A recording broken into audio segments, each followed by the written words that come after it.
Creo que puedes activar ahí. ¿Ya? ¿Me escuchas? Sí, perfecto. Bueno, muy buenas noches para todos los que voy a saludar ahí al principio. Buenas noches también para todos los que están a través de YouTube, incluyendo a mi esposita que está ahí en casa. Le tocó por allí, por YouTube. El internet no dio suficiente, pero gracias a Dios que tenemos conexión. Bueno, eh, déjame compartir pantalla y damos continuidad a lo que venimos viendo. Bueno, mientras logro compartir, recuerden que hemos visto que el ahorro es bíblico y hemos tenido como referencia Proverbios 13:22, que dice, el hombre bueno deja herencia a los hijos de sus hijos, pero la riqueza del pecador está reservada para el justo. En versión la Biblia de las Américas, por si acaso, que no digan, la mía dice un poquito diferente, no, es versión la Biblia de las Américas.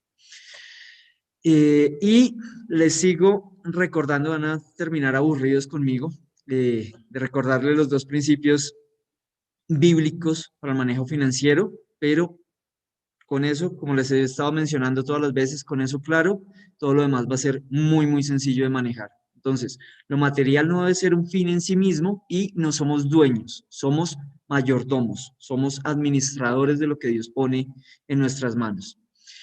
Y hoy, ya lo esperado, vamos a ver el ahorrador, el tercer tipo de persona que está en el centro de esta balanza. Vimos el derrochador, que es quien ahorra menos de lo necesario. Vimos el acumulador, que está en el extremo derecho, que es ahorra más de lo necesario. Ambos son necios, uno es vanidoso, el otro es idólatra. Puede que en algunos casos no sea exactamente así, pero es la tendencia, es la generalidad. Y hoy, si el Señor lo permite, vamos a ver el ahorrador, el que es fiel, ahorra lo necesario. Iniciemos en oración, por favor. Aquí, me cambiaron las pantallas acá. Listo. Eh, Oremos. Bendito Dios, Padre amado, nuestro buen Señor, queremos darte muchas, muchas gracias porque tú nos permites tener una noche más reunidos como hermanos por el sacrificio perfecto de tu Hijo, nuestro Señor Jesucristo, y queremos pedirte que seas tú guiándonos a través de tu Santo Espíritu para que todo lo que hagamos en este momento sea para gloria y honra tuya, Señor. Que no sean pensamientos de hombres, que no sean emociones, sino que realmente podamos tomar enseñanza directa de tu palabra para aplicarla en nuestra vida y para ser buenos administradores de lo que dispones en nuestras manos. Buen Dios, te damos gracias, te alabamos y te bendecimos solamente a ti. En el nombre de tu Hijo Jesús, amén. Bueno, entonces, el ahorrador, como ya lo mencionamos, es quien ahorra lo justo, ahorra lo necesario, está en el centro de la balanza.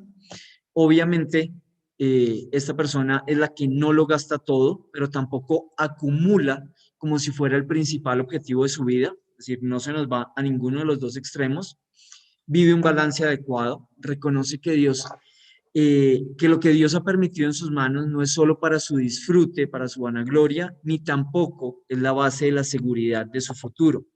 Y ya hemos visto en un par de ocasiones este versículo, pero quiero que lo recordemos.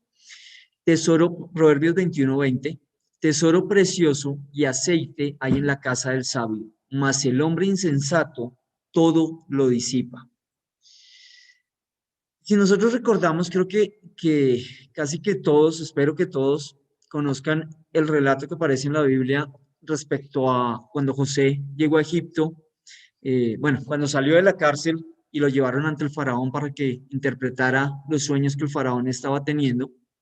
El faraón soñó con 7 vacas gordas y luego 7 vacas flacas que salían del río y se comían las vacas gordas y no se notaba para nada que se las hubieran comido. Igual, 7 espigas de trigo y 7 espigas totalmente eh, pobres, dejadas, maltrechas, que también devoran a las buenas y parece que no hubiera sucedido nada. ¿Qué sucede? Dios le da sabiduría a José para hacer un manejo apropiado de los recursos en el momento de abundancia, de manera tal que todo el pueblo de Egipto estuviera preparado para el momento de escasez. Es bueno aclarar que este pasaje no tiene como centro, por si acaso, el manejo financiero, ¿sí? Dios estaba mostrando en ese pasaje su poder, su soberanía, eh, su cuidado de su pueblo, porque usó todo esto precisamente para guardar a Israel aún en la escasez, pero independientemente de eso, encontramos allí aspectos útiles para tener en cuenta respecto al manejo de las finanzas. Lo primero que debemos tener presente de este pasaje es que los años de las vacas gordas no duran para siempre. Es imprudente, es insensato pensar que cuando Dios permite abundancia material en nuestras vidas, esa abundancia va a ser permanente o va a durar toda la vida. Eso es muy poco probable en un mundo como el actual, caído, cambiante, disfuncional. Y por otra parte, es precisamente en esos momentos que debemos realizar esfuerzos para reservar recursos que nos ayuden en los momentos no tan abundantes, así como lo vemos en el pasaje nuevo. El centro de ese pasaje no es manejo financiero, pero igual podemos tomar enseñanzas allí. El mal manejo y la falta de prudencia es la que lleva a muchas personas a olvidar ese gran detalle de que las vacas gordas no duran por siempre. Y es por eso que en muchas ocasiones empiezan a disfrutar, en algunos casos casi que sin medida, todo lo que llega a sus manos.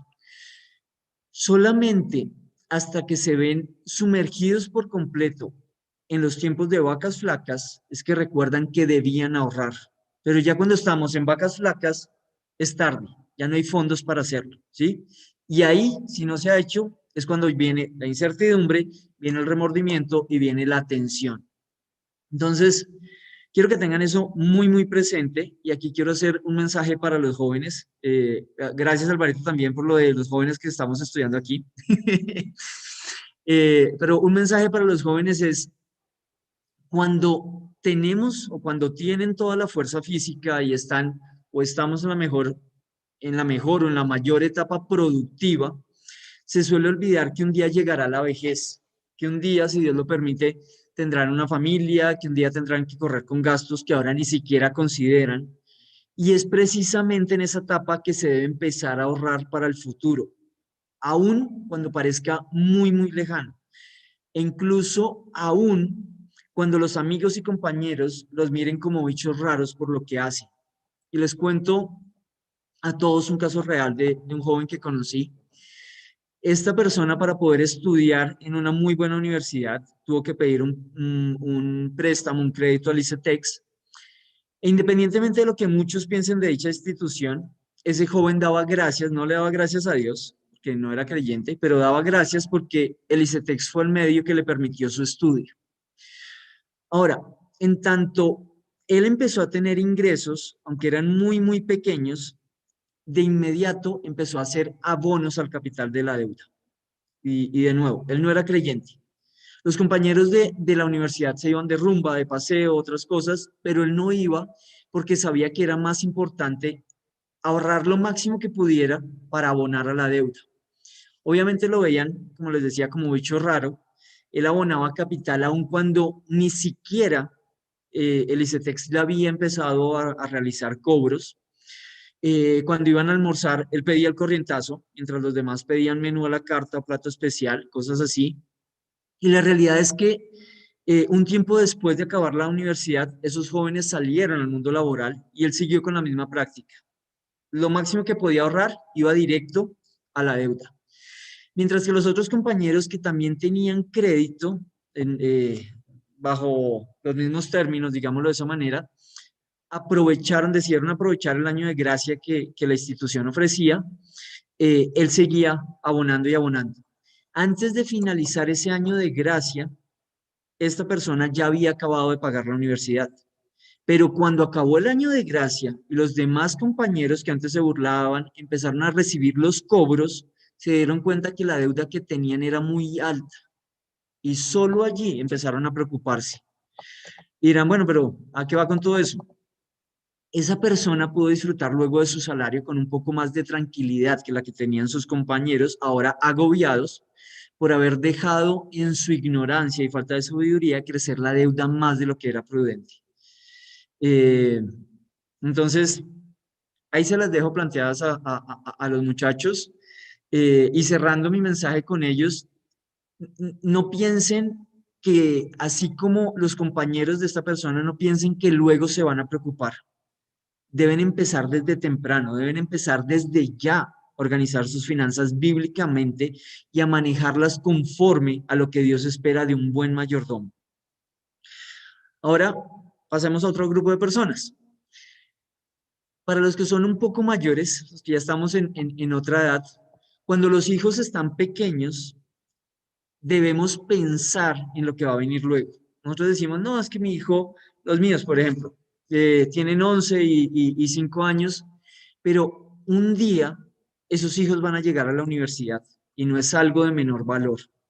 Igualmente viene la pensión o jubilación. No pensemos en el sistema existente en nuestro país, olvidémonos de eso por un momento, pensemos es que un día tendremos que afrontar dicha situación y es mejor hacer provisión desde temprano de una u otra manera, pero hacer provisión para no estar preocupados cuando el momento llegue, cuando entremos en las vacas flacas. Entonces, conforme a todo lo que les menciono, podemos considerar dos razones para ahorrar. La primera, bueno, ¿por qué ahorrar? La primera, porque hay situaciones o necesidades futuras que son inciertas. Ninguno de nosotros sabe qué va a pasar en un año, ninguno sabe qué va a pasar en un mes, tampoco vamos a saber, tampoco sabemos qué va a pasar mañana. Y por si acaso, ni siquiera alguno aquí puede saber qué pasará en el siguiente segundo, en el siguiente parpadeo. Así como llegó la pandemia que vivimos, puede ocurrir un terremoto, un desastre natural, alguien puede tener un infarto y todo eso va a suceder en un abrir y cerrar de ojos. Solamente Dios sabe lo que ocurrirá, solo Él conoce el futuro. Por tanto, derrotar recursos, derrochar recursos es una muestra de arrogancia y de pecado. Es suponer que las cosas están bajo nuestro control y que todo nos va a salir bien. Entonces, tengamos eso muy presente y recordémoslo con Santiago 4, versículos 13 al 16. Lo tengo en pantalla, pero voy a esperar un poquito allí los que, los que lo buscan, Santiago 4, 13 al 16.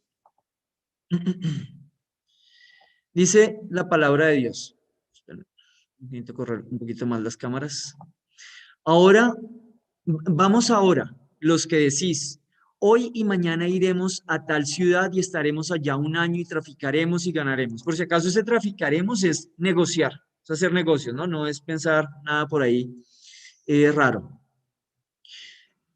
Cuando no sabéis lo que será mañana, ¿por qué? ¿Qué es vuestra vida? Ciertamente es neblina que se aparece por un poco de tiempo y luego se desvanece. Versículo 15. En lugar de lo cual deberías decir, si el Señor quiere, viviremos y haremos esto o aquello. Pero ahora os jactáis en vuestras soberbias. Toda jactancia semejante es mala. Muchos omiten la incertidumbre del futuro y es por eso que viven usando, como les decía, al límite o por completo los recursos que tienen en cada momento. Lo complicado es que cuando lleguen las situaciones difíciles no tienen capacidad material para afrontar dichas situaciones. Lo que esto representa no es que esas personas no tenían empleos o ingresos, sino que Dios permitió imprevistos que ellos no anticiparon o que nosotros no anticipamos. Entonces, siempre es necesario vivir dejando una parte de los ingresos que Dios permite para ahorrar y así poder enfrentar los imprevistos cuando estos lleguen. Visto desde otra óptica, los imprevistos dejarán de ser imprevistos si nosotros los prevemos. ¿Mm? Y si lo quieren ver de otra manera, el ahorrar es un acto de humildad, porque es un acto en el cual reconozco que desconozco el futuro y que no tengo control de él. Entonces, un ahorrar bíblico, no al extremo, un ahorrar bíblico es un acto de humildad. Señor, solamente tú sabes qué va a pasar. Yo estoy intentando ser un buen mayordomo con lo que has puesto en mis manos. No tengo control de nada. Y así, por si acaso, aquí un paréntesis, así tuviéramos los ahorros adecuados. Si el Señor decide que esos ahorros van a desaparecer o no nos van a servir para nada porque Él quiere formar algo en nosotros o quiere permitir alguna situación en nuestras vidas, igual lo va a hacer. Pero en una buena administración estamos reconociendo que ahorramos porque solamente Dios sabe qué va a pasar después. El tema del porcentaje, que una hermana, ahorita no doy nombres, ella sabe, hacía la pregunta de cuánto se debía ahorrar. La realidad es que no es posible decir una cifra o porcentaje exacto o ideal. El principio debiera ser, debes ahorrar tanto como se pueda, pero tanto como se pueda después de cubrir mis necesidades, cumplir mis compromisos y vivir una vida de generosidad intencional. Después de esas tres cosas, ahorro tanto como se pueda. Pero de nuevo, ese tanto como se pueda no se puede volver ni el fin último de mi vida, ni puede llevarme a ser un acumulador. Tampoco, por ninguna razón, puede volverse mi seguridad ante lo futuro. Mi seguridad siempre debe estar descansando en nuestro Señor Jesucristo. Ahora, respecto a ese porcentaje, la pregunta, de todos modos, en el tema de las finanzas, muchos recomiendan ahorrar el 10% del ingreso mensual de la familia. Y eso ejecutado de una forma intencional, no residual. ¿Qué quiere decir eso? Que dentro del presupuesto que yo maneje, que yo elabore, el ahorro debe ser un ítem o un rubro definido y debe ser respetado.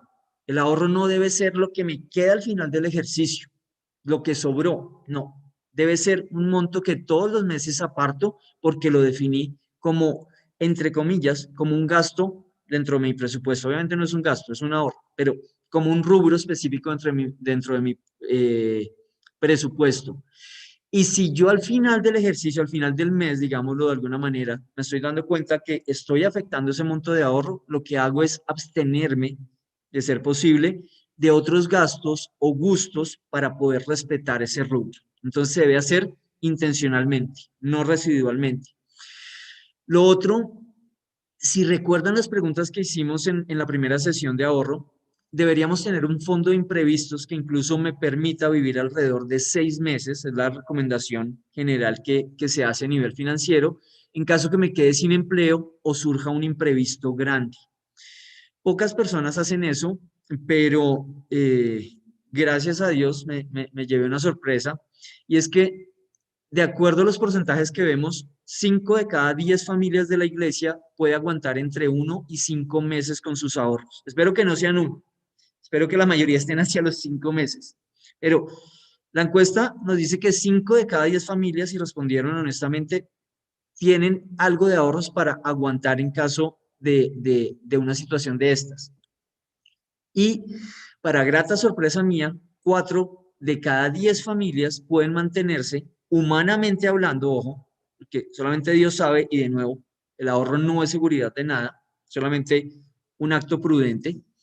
4 de cada 10 familias de nuestra iglesia, según la encuesta, tienen ahorros para solventar 6 meses sin ingresos. Eso es muy buena noticia, pero igual queda un 10%, queda una de 10 familias que no tienen ahorros y los 5 que mencionaba al principio, los 5 de cada 10 que tienen ahorros para unos pocos meses, deberían aumentar su ahorro para poder llegar a una provisión de emergencia que permita 6 meses. Eso es una provisión, digámoslo, prudente, es un tiempo razonable de acuerdo a cómo se mueven los mercados laborales y demás para uno asegurar, bueno, me despidieron, sucedió algo, se acabó la empresa, yo tengo con qué solventar mis gastos mientras Dios permite que yo vuelva a tener otro empleo, si es la situación. O de nuevo, puede ser un imprevisto de otro tipo, pero la recomendación es que sea más o menos equivalente para soportar 6 meses. Entonces, si están en esa situación, el porcentaje de ahorro no debería ser el 10%, debería ser mayor, debería ser lo máximo que yo pueda precisamente para hacer ese fondo de emergencia. Tenemos otro caso, y es que también hay situaciones donde el porcentaje de ahorro debiera ser mucho menor o debiera ser nulo, pero más adelante voy a hablar de ese caso opuesto. Vamos en este momento a la segunda razón para ahorrar. Vimos que hay situaciones o necesidades inciertas. La segunda razón para ahorrar es porque hay situaciones o necesidades futuras que son ciertas.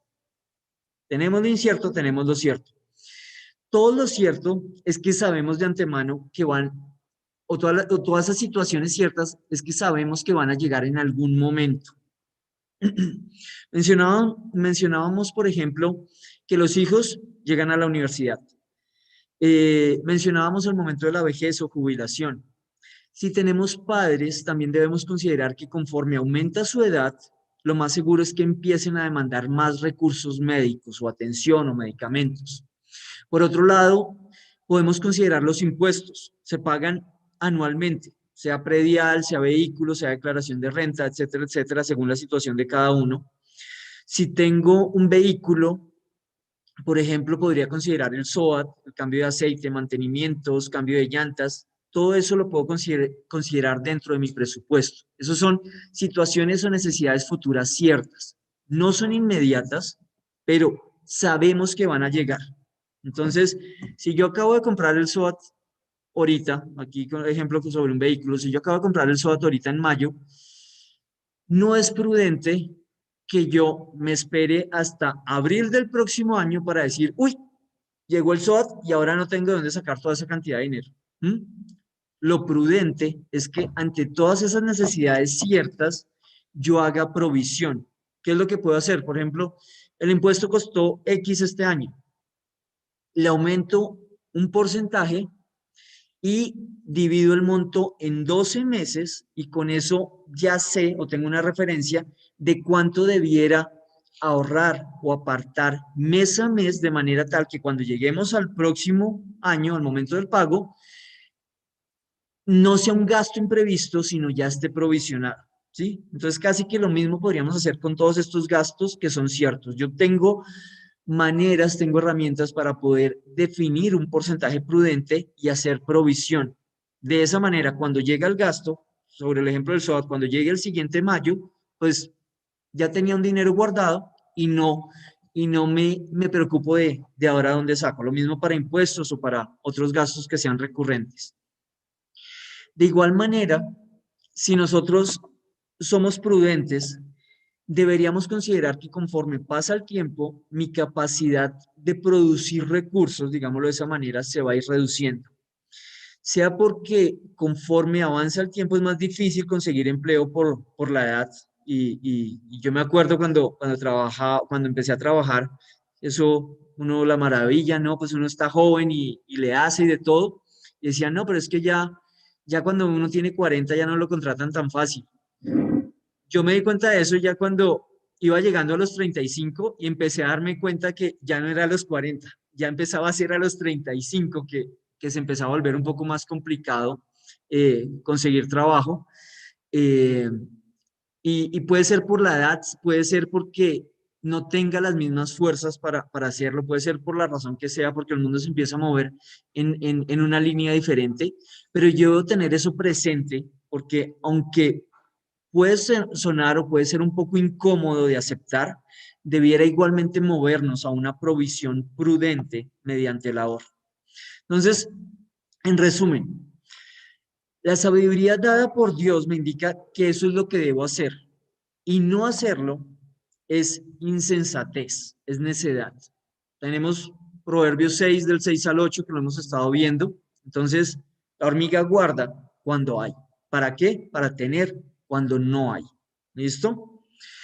Eh, y bueno, aquí podemos ver un poquito más de algunas de las razones si quieren recordarlas. Entonces, un punto importante a tener en cuenta es que aunque siempre debiera estar el ahorro presente, como les decía hace un rato, debemos considerar que hay casos particulares en donde no es aconsejable y aunque no voy a entrar al detalle en este momento de eso, quiero que consideren que si su situación por uno u otro factor eh, los lleva a estar endeudados o están endeudados en este momento, tienen compromisos crediticios, posiblemente el ahorro no es algo que se debiera establecer dentro de las prioridades financieras actuales. Posiblemente Si están con deudas, bueno, casi que ni siquiera posiblemente, casi que les diría de inmediato, de forma drástica, contundente, que lo más sensato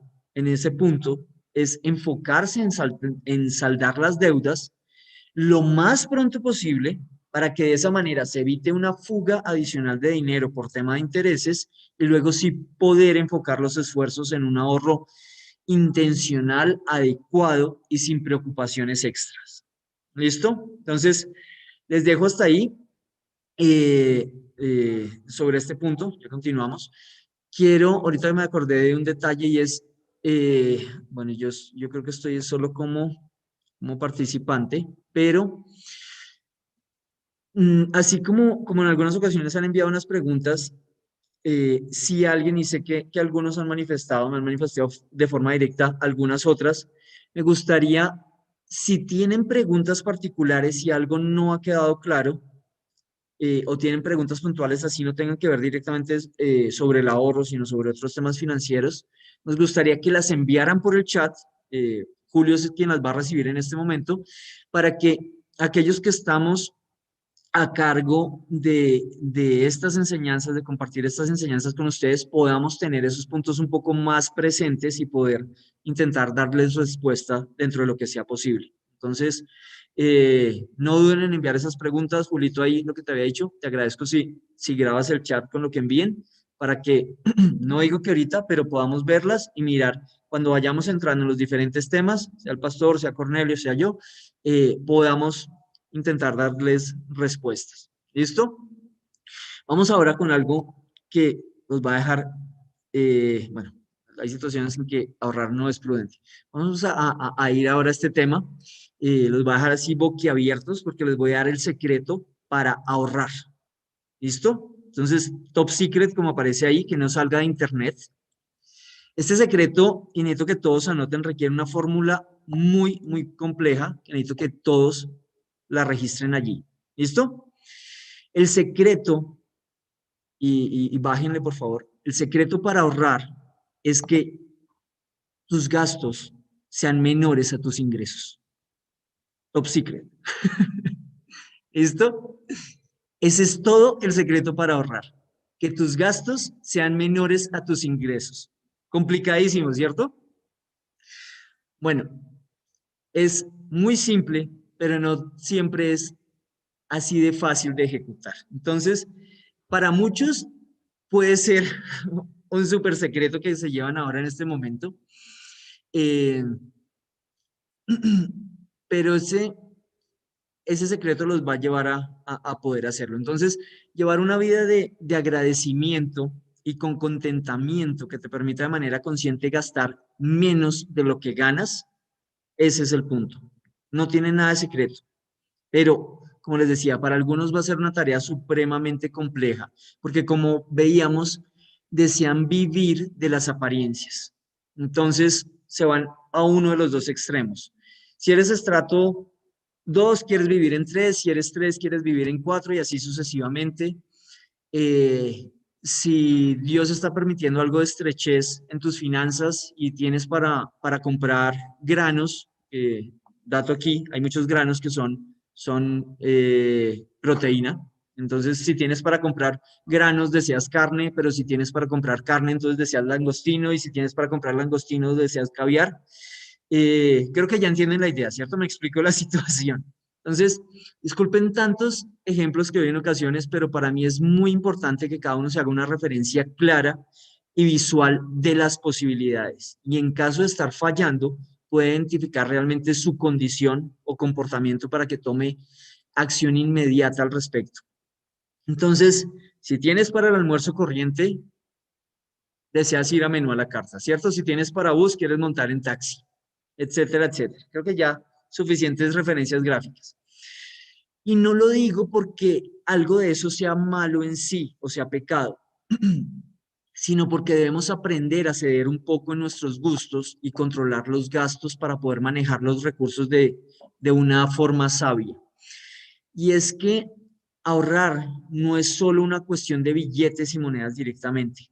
Ahorrar también se da cuando no malgastas los recursos que tienes a disposición. Y aquí me voy a algo que van a decir, bueno, pero, ¿sí? Por ejemplo, cuando tú no gastas agua de más al cepillarte los dientes, al ducharte, no dejas la llave ahí abierta sin necesidad, cuando no dejas las luces encendidas en una habitación vacía, cuando no dejas cargadores o electrodomésticos conectados sin necesidad, por si acaso un cargador conectado es una fuga de consumo eléctrico, así no se ve de forma directa, pero como decía un comercial del acueducto, y ahí Armandito yo creo que se va a acordar que gota a gota el agua se agota. De igual manera, ahí lo vi en pantalla haciendo así. Esto. Eh, de igual manera, centavo a centavo se van las riquezas. Gente con la que yo trabajaba del área financiera, ellos decían, no, es que hay que cuidar los centavos porque los millones se cuidan solos. Entonces, algo muy cierto del mundo, pero debemos tener cuidado de eso. Y podríamos seguir extendiendo los otros aspectos de la vida, incluyendo el tiempo y mostrando que Dios nos llama a usarlo sabiamente, pero no quiero salirme tanto del tema financiero en estos momentos. Entonces, pensemos es que en cada cosa que desaprovechamos o malgastamos, finalmente estamos creando un gasto extra en nuestro consumo y por ende una menor posibilidad de ahorro. ¿Listo? Ahora, para poder ahorrar, casi que lo primero que debemos hacer es definir un presupuesto. Eso lo vamos a ver más adelante si Dios lo permite. Pero es que si no sabemos claramente cuánto ganamos y cuánto gastamos, va a ser muy difícil poder definir si estamos en condiciones de ahorrar o no. Para algunos es más sencillo, ya que sus ingresos son fijos mes a mes, son asalariados o pensionados y por tanto casi que solamente mirando el desprendible de pago, la colilla, la consignación. Pensé que se me estaba cerrando la mesa aquí, se iba esto para el piso. Solamente mirando los desprendibles de pago, pueden llegar a conocer el monto que reciben mes a mes. Para otros puede que no sea tan sencillo porque son trabajadores independientes o están en el área comercial y es un poco más complicado porque hay variación mes a mes. Pero independientemente de esos casos, eh, aquellos que tienen un ingreso variable deben ver sus ingresos, bueno, no deben ver sus ingresos como una caja menor de la cual sacan conforme hay necesidad, sino que deben realizar un promedio que les permita tener una referencia apropiada de lo que suelen recibir y sobre ese monto sí pueden realizar su presupuesto. Entonces, en todos los casos se puede hacer. Lo otro a tener en cuenta, algo que muchos olvidan, los famosos pero omitidos gastos hormiga. Muchas personas creen o piensan que sus gastos son únicamente aquello que tiene una factura de por medio. Entonces, los recibos de los servicios públicos, de la administración, del colegio de los niños, el mercado. Pero la realidad es que día a día tenemos muchos gastos hormiga que deterioran. Bueno, ahora creo que menos, porque se sale menos por la pandemia, pero solemos tener muchos gastos hormiga que deterioran el presupuesto sin ser percibido, pero de igual manera deben ser controlados. Y para los que no conocen, con gastos hormiga me refiero, por ejemplo, al bus que se pagó para ir al trabajo, me refiero al tinto o gaseosa que se toman en la esquina, a la empanada que le invitaron a alguien, a la revista, al periódico, el libro que les dio por comprar por ahí, al queso o al pan para el desayuno, etcétera, etcétera. Todos esos gastos ocasionales que no tienen factura se denominan gastos hormiga. Y si no son controlados, producen una subestimación de gastos. Entonces, sí les afecta el presupuesto. Y un consejo allí sobre algo que hacemos con Andreita, con mi esposa, es que de manera diaria o semanal hacemos recuento de lo que se ha gastado. Y por si acaso es un buen ejercicio mental, les digo. No siempre es fácil, pero es un buen ejercicio mental. Empezamos a decir, bueno, el lunes, ¿qué hicimos? Estuvimos en tal parte, de ahí salimos a tal otra, de allí pagamos este parqueadero, compramos este pan para que los niños comieran, pagamos tal o cual cosa, y todo eso lo vamos registrando en un archivo de control, en nuestro archivo de presupuesto, y nos ayuda a mantener en orden los gastos. Al final de mes sabemos en cuánto se gastó y en qué se gastó. Entonces, ¿qué es ¿Que es cómodo, que es chévere hacerlo? De pronto no tanto, pero tampoco les toma mucho tiempo y sí les va a organizar mucho el manejo financiero. Otro punto muy importante ahora que les menciono a mi esposa es que si están casados, el presupuesto debe ser algo hecho en pareja. Génesis 2:24 habla de que somos una sola carne y eso incluye el manejo financiero en el hogar. Una sola bolsa, una sola salida. ¿Ok? Todo lo que entra, independientemente que uno o los dos trabajen o aporten para el ingreso monetario del hogar, todo se maneja como una sola bolsa. Somos una sola carne. Entonces, la primera lección de todo esto es que si no conocemos nuestros ingresos y gastos,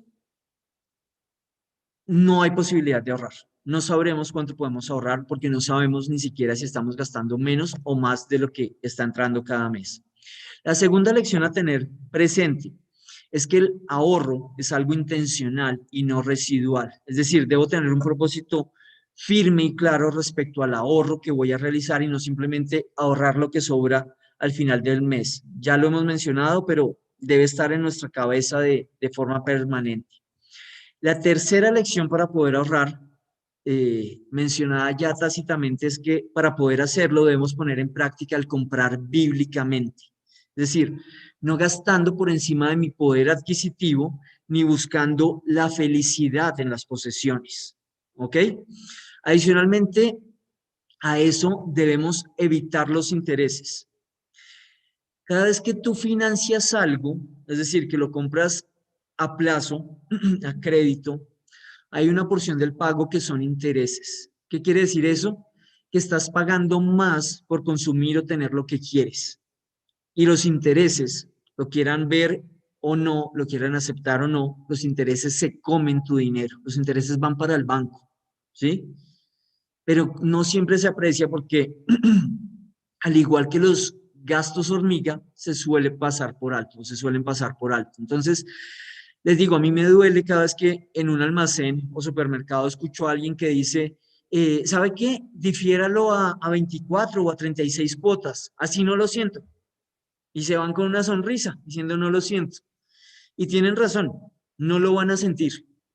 Pero lo que no van a sentir es el dinero que debiera estar en su bolsillo, no lo van a sentir, porque el que lo va a disfrutar es el banco al cual están pagando los intereses. Entonces, la realidad es que no porque la cuota de un crédito sea muy baja, eso significa que los intereses también lo son. La realidad es que un producto o la compra de un producto X que valía 10 pesos, mal manejado con crédito, te puede llegar a costar 15 o 20 solamente por eso, porque decidiste comprarlo a crédito y pagarle tu dinero al banco en cambio de tomar con calma la compra y esperar un poco más para poder pagar de manera inmediata en un solo pago. Entonces, además, si tú te manejas bíblicamente en ese aspecto, si lo haces de esa manera, posiblemente en el camino, esa espera mientras estás ahorrando para comprarlo te haga desistir de la compra y veas que realmente era algo que solo deseabas, pero no necesitabas. Entonces, nos sirve para dos cosas, ¿no? Para no pagar intereses, no botar nuestro dinero en intereses al banco. Y dos, para confirmar que realmente es algo que necesito y no algo que simplemente quiero. Y muchos aquí pueden decir, pero yo no puedo ahorrar por años para comprar una vivienda para mi familia. Y allí mi respuesta es, esa es la única excepción a la regla. El crédito hipotecario es el único que de alguna manera podría estar vigente en nuestras vidas y por eso en todos los términos financieros se maneja por separado el crédito hipotecario.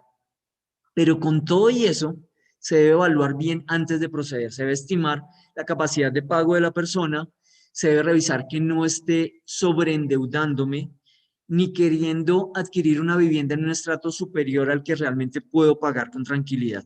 ¿Ok? Otros dirán, bueno, pero es que si no lo saco a crédito no voy a poder tener el televisor de 80 pulgadas que Dios siempre haga deseado para que yo pueda ver la reunión de iglesia allí a full color y sentir como que mis hermanos están al lado mío, ¿cierto?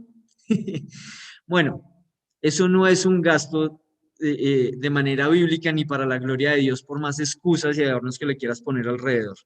¿Ok? Entonces, siendo un poco drásticos, el único crédito válido es un crédito para adquirir vivienda para tu familia si se hace de una manera prudente. Todos los demás debieran estar totalmente abolidos de las opciones. Y la cuarta lección para poder ahorrar es contrólate de por vida. Todo lo que hemos aprendido, recordado hasta aquí, debe ser una práctica constante en nuestra vida. Sabemos que Dios es fiel, que Él es quien provee y que además es dueño de todo. Pero así como todo eso es verdad, igualmente espera de nosotros un comportamiento sabio en administración de los recursos que nos ha encomendado mientras estamos en esta tierra. Entonces, de este tercer tipo de hombre, el ahorrador, apreciamos claramente algo, y es que el carácter del creyente es supremamente importante para poder llevar un ahorro apropiado e intencional en nuestra vida. El ahorro se vuelve el resultado de un carácter gozoso, agradecido, prudente y sabio. ¿Sí? Ese es el resultado de la disciplina y orden de ese creyente. Es un creyente que desea agradar a Dios con la administración de los recursos que ha permitido y no uno que desea ni deleitarse sin medida en ellos o que los convierte en el aspecto de su seguridad de lo porvenir. Entonces, no podemos negar que hay situaciones particulares, gastos que no es posible prever, situaciones económicas totalmente atípicas, pandemia por decir algo, y totalmente fuera de control de todos, casos en los cuales ni el más apropiado de los planes de ahorro pudiera aliviar, pero como se ha dicho, la mayoría de los desórdenes financieros son producidos es por un desorden en las vidas de las personas. Son el resultado de debilidades en su carácter y pecado en sus vidas. Y cierro con algo. Ahorrar no solo se hace para cubrir esas situaciones ciertas e inciertas en mi vida, bueno, en la mía y en la de los míos. Hay mucha gente que ahorra también para dar más adelante, porque como mencionábamos, la generosidad se da de manera consciente, es decir, hay gente que ahorra cierta cantidad de dinero mes a mes, adicional a su ofrenda, adicional al diezmo, como lo quieran llamar cada uno, y la ahorran esperando que Dios les muestre una necesidad puntual en la cual puedan apoyar. Ahorran sabiendo que están haciendo provisión para algo que algún hermano no ha calculado o algún siervo de Dios puede llegar a necesitar. Y cuando en oración Dios les muestra, allí están los recursos disponibles. Entonces, qué hermoso que todos pudiéramos llegar incluso a un manejo así de las finanzas. ¿Ok? Les dejo para que piensen, para que revisen posteriormente Mateo 25, 27, pero dejamos hasta aquí por tiempo el día de hoy. Espero que hayan aprendido un poco más de el ahorrador, el que es fiel, el que ahorra dependiendo de Dios, reconociendo que no tiene control, reconociendo que es humilde porque no sabe qué viene mañana, solo Dios lo sabe, y que hace un manejo, eh, una administración apropiada para la gloria de Dios de los recursos que Dios ha permitido. ¿Listo? Oremos y cerramos. Bendito Señor, Padre amado, te damos muchas gracias por todo lo que tú nos muestras a través de tu palabra, Señor, y te pedimos, Rey Celestial, que seas tú ayudándonos a que podamos ser realmente mayordomos sabios, diligentes, que hagamos un uso adecuado de los recursos que tú pones en nuestras manos y que no sean ni para nuestro deleite ni como excusa de seguridad para nuestro futuro, sino que sean para honrarte y glorificarte a ti, Señor.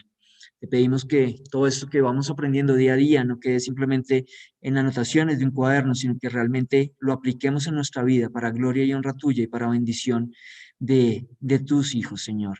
Te alabamos y te bendecimos solamente a ti, Padre Celestial. En el nombre de tu Hijo Jesús. Amén. Bueno, muchísimas gracias. Regresamos con